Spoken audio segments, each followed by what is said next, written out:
every day at VOLS, we are advocating for small business clients, the majority of whom are women, immigrants, or New Yorkers of color. And I now want to bring into our conversation here two leaders, two strong and steadfast partners of the VOLS Microenterprise Project, two people who are fierce advocates for small business owners in their own rights.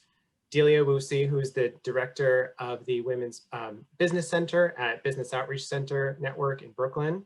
And Commissioner John L. Doris is the commissioner of the New York City Department of Small Business Services.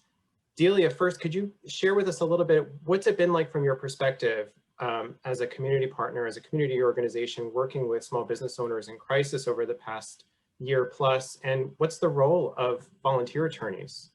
Sure. Thank you, Arthur. First off, I'd like to thank you for having me here. I'm honored to join today's panel and to talk about the perspective of BOCnet and our clients. So just a little bit about BOC. We are an organization over 20 years old, and we work with small businesses throughout the city.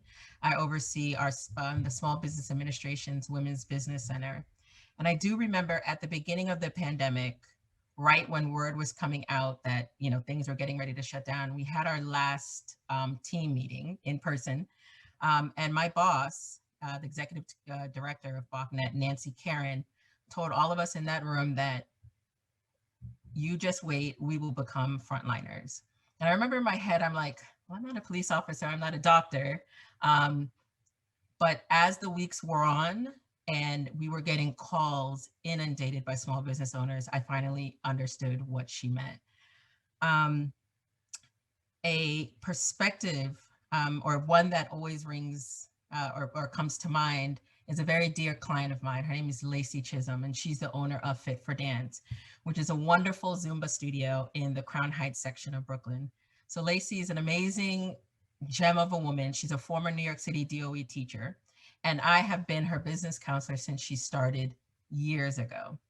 And so Lacey had recently transitioned from a smaller studio to a bigger studio, also in the Crown Heights neighborhood, and spent a lot of money, renovating and upgrading her studio space.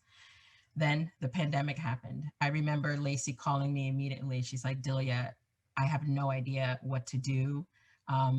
Throughout this, I've been paying my rent on time, but I cannot do it anymore. I knew immediately who to call, which was Arthur Katz. I knew his team at VOLS, and I knew their commercial lease program would take care of her, and that they did. Throughout every step of the way, Lacey would text me, she would call me.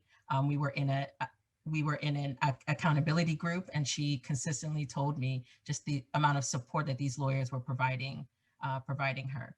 And so from that perspective, that's just some of the great work that VOLS and the commercial lease program has done for clients like ours.